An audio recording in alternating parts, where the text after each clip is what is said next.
Do the small one again.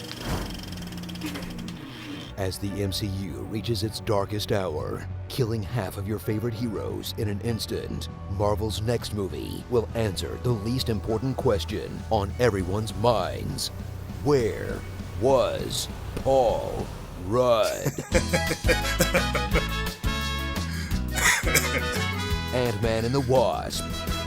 Return to the franchise that everyone likes but no one really cares about in this satisfying episode of Marvel Season 3, Episode 8. And while you don't need to see the first Ant-Man to know what's going on, you definitely need to catch up on Captain America Civil War, especially if you're in the movie. I really screwed up because they didn't tell me when we started this that I should go see Captain America. So when I read the script for this, I had no idea at the beginning what was going on.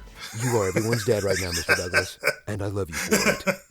The cutest Marvel white boy, not named Chris, returns as Ant-Man, the hero who toes the line between effortless charm and just plain effortless. He'll team up once again with Hank Pym, the guy who invented an end to world hunger, then used it to build fighting suits. Hope Van Dyne, the first female Marvel hero in a movie title, and like the 5th female Marvel hero playing the serious one, rolling her eyes at a goofy male counterpart.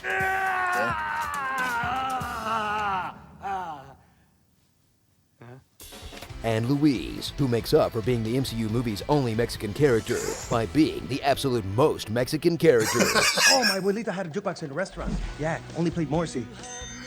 Embark on a feature-length game of Capture the Lab. I've arranged some bars for your lab. You got the lab. Got to get that lab back. We need to regroup and figure out where the lab is. Tim's lab is gone. Get my lab. I want that lab. I'll get the lab. Lab! First got the lab. I got the lab. I got the lab. As our heroes race to save Michelle Pfeiffer from 30 years in the quantum realm, a CGI wonderland made of Doctor Strange outtakes, Easter eggs, and I guess beauty supplies because she came out of there looking nice. But hot on their tails is Ghost, a girl who just wants to cure her chronic pain. It always hurts. And gets the snot beaten out of her for trying.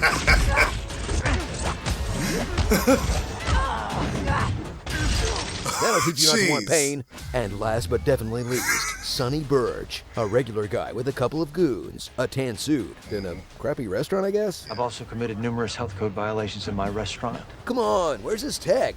Super Moss? He's going after 4 of the strongest, smartest people in the MCU with nothing but a cell phone and a dream. Oh, come on, Iron Fist could beat this guy. Iron Fist.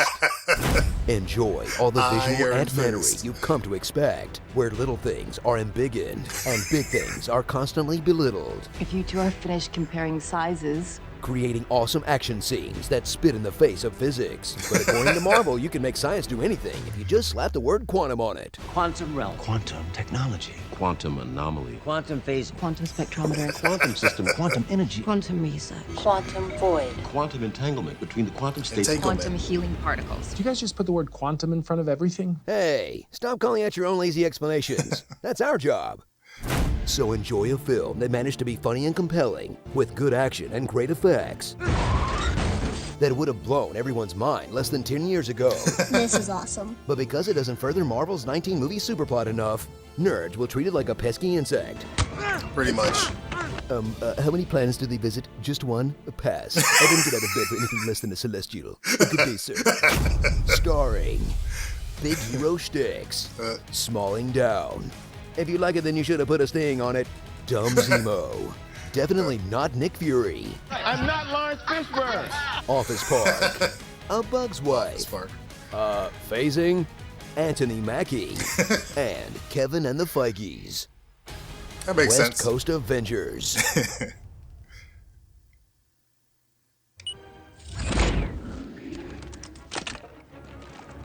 I hope all the furniture was bolted down before you did that. Also, I hope you have a septic tank, because those toilets are not hooked up to anything.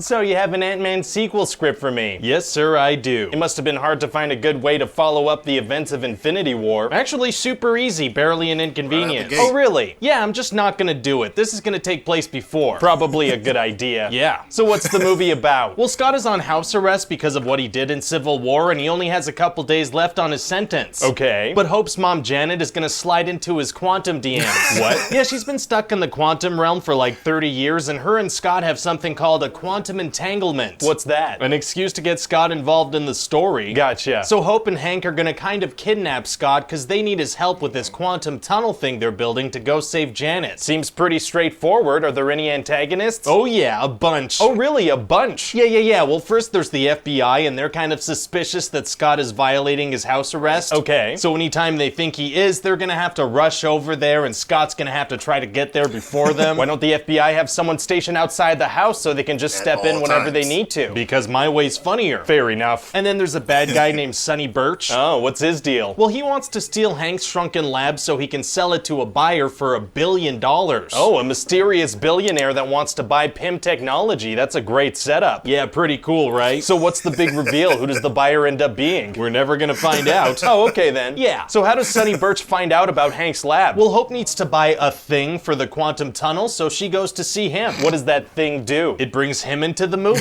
Gotcha. And why is he in the story anyway? Well, because I want the heroes to have car chases and fight scenes, but if they have those with the FBI, then there'd have to be consequences. So Sonny Birch doesn't really affect the story in any meaningful way, other than leading a group of punching bags. No, not really. And that's it for the antagonists? No, I didn't even get to the main antagonist yet. Oh, really? Yeah. Kind of a lot of antagonists. Yeah. So who's the main one? She's this character named Ghost. What's her deal? When she was a kid, she was exposed to quantum energy, and now she can phase through things, and she used to be a S.H.I.E.L.D. assassin. Wait, she's been around for years and was recruited by S.H.I.E.L.D.? Right. Feels like that raises a lot of questions about why we haven't seen her before in the MCU. Whoops. Whoopsie. Anyway, she needs to use Janet's life force to save her own life or something? How does that work? Exposition. Did you just say the word exposition? Oh, yeah, sorry. I mean because of very complicated reasons relating to the quantum realm. Okay. So yeah, the characters are gonna go through a whole lot of complicated mumbo jumbo about the quantum realm without actually saying anything about it. Sounds pretty vague. Oh yeah, super vague. That way I could do anything I wanted plot-wise and blame it all on the mysterious quantum realm. I guess that's pretty smart. Thank you. So what actually happens in the movie? Well, the characters are gonna steal this shrunken lab from each other over and over again, and once in a while they're gonna stop to shout exposition at each other. Very cool. And at the end, Hank is gonna go into the quantum realm to save Janet. So what's she been up to this whole time? Reapplying mascara and tracking down a robe, apparently. Huh. Yeah, and she's older now, so she has white hair. I thought we said that time and reality works different in the quantum realm. Yeah, well, like I said, the quantum realm works in mysterious ways, so. But how did she survive down there? Like, what did she eat? She fed on quantum energy or something? I don't know. Where did she poop? In a mysterious quantum toilet. Oh, mysterious toilets are tight. But how did the quantum realm help? Please stop asking me questions about the quantum realm. Well, okay then. Thanks. So is it gonna be hard for Ghost to survive now that Janet's back? Actually, super easy. Barely an inconvenience. How so? Well, Janet is gonna make Ghost feel better by using her fingers. Oh, not like that. Oh. Yeah, so Janet spent so much time in the quantum realm that she evolved and she has powers now. What kind of powers? The kind that fix this one problem and are never spoken about again. Well, that is convenient. Oh yeah, so then everything kind of works out for everyone and everyone's happy. Well, you know, after Infinity War, it's actually gonna be nice to have a feel-good Marvel movie that, and then Hope and Hank and Janet are gonna die and Scott's gonna get caught in the quantum realm. Oh my god. Yeah, it's gonna be pretty messed up, but that's Thanos for you. So wait, the events of the movie were happening at the same time as Infinity War? Well, this happens in a post-credit scene and they built a smaller tunnel, so some time has passed. So Ant-Man wasn't on house arrest during Infinity War like we said he was. I don't know. Fair enough. Timelines are complicated. So what do you think? Well, honestly, because Ant-Man wasn't in Infinity War, I think people are just gonna be super excited to check in with him. Right, that's true. Yeah, this could end up being one of our biggest movies of Phase 3. Fingers crossed. No. So I'm just gonna put it out there. Ant-Man and the Wasp, for me, was the Spider-Man Far From Home version of the Spider-Man franchise in the MCU. Like, I like the first movie better. I like Spider-Man Homecoming better, and I like Ant-Man better. Just as far as just, you know, they're the first movies in these franchises for the MCU. And I just prefer them. Now, that's not to say that the movies aren't fun as far as the sequels for both of these movies. Ant-Man and the Wasp is a fun sequel. A lot more action. It's just that there's characters in the movie that don't matter. Like the Walton Goggins character, I thought he was going to be more of a menace, like more of a bad guy in this movie, like to a bigger extent, and he's not. He's just there to make other things happen. And I like how Ryan George speaks to that in here. Also, Honest Trailers did a good job of speaking to that too. Like, he's, you know, come on, do something better. Like, everybody's going after this shrunken, you know, office building, and that's kind of the whole point of the movie. There really isn't much going on until you get to the end credit scene. I thought it would add a little bit more to it because it's coming out right after Infinity War. I felt like the timing was a little bit weird. And even thinking of what is set up in this end credit scene, like, you know, Scott's in the quantum realm in the van. That van does show up in Endgame in the storage facility, but then Thanos ends up destroying that van when they try to send the stones back through that the quantum tunnel.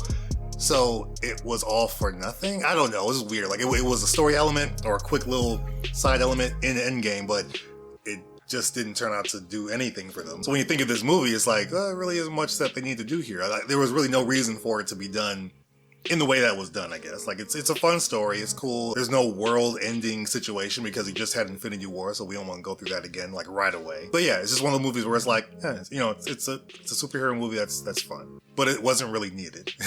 But yeah, there's not much on this one. Ant-Man and the Wasp, that's just what it is. One thing I did find funny, and because I didn't see it until much later, was the Wasp's suit. Her suit is very questionable, and I'm wondering, like, did they really notice what was happening there? It was a picture I saw with Spider-Man meeting Ant-Man and the Wasp, and he's, you know, coming down a web upside down, and he sees Wasp, and he's like, because he sees kind of what's showing on her suit. Yeah, that was a design mistake, I'm sure. Those are my thoughts on Ant-Man and the Wasp. Let me know what your thoughts are on that film and on this honest trailer and pitch meeting in the comments below. You'll see a poll for this as well a little bit later, and you can vote which one's your favorite. I like both, I did, and I know that we've always been having these conversations that pitch meeting wins all the time, and it does, sometimes rightfully so, and sometimes not so, but these were both funny. But pitch meeting gets this one for me just because of the fingers line, when he says how he talks about Hank Pym's wife using her fingers to help Ghost out and to heal her. Producer guy's like, oh, he's like, not like that, oh. He's like upset that it's not the way he thinks it is, which is hilarious. So, yeah, that kind of took it for me right there. But let me know your thoughts in the comments and in the poll. And check out some of our most popular videos on the channel. We've got a number of those. We've also got a whole versus playlist. You can see that link in the description as well. And then check out one of our more recent reactions right over there. If you've seen all that by chance, then I will see you guys in the comments for this one.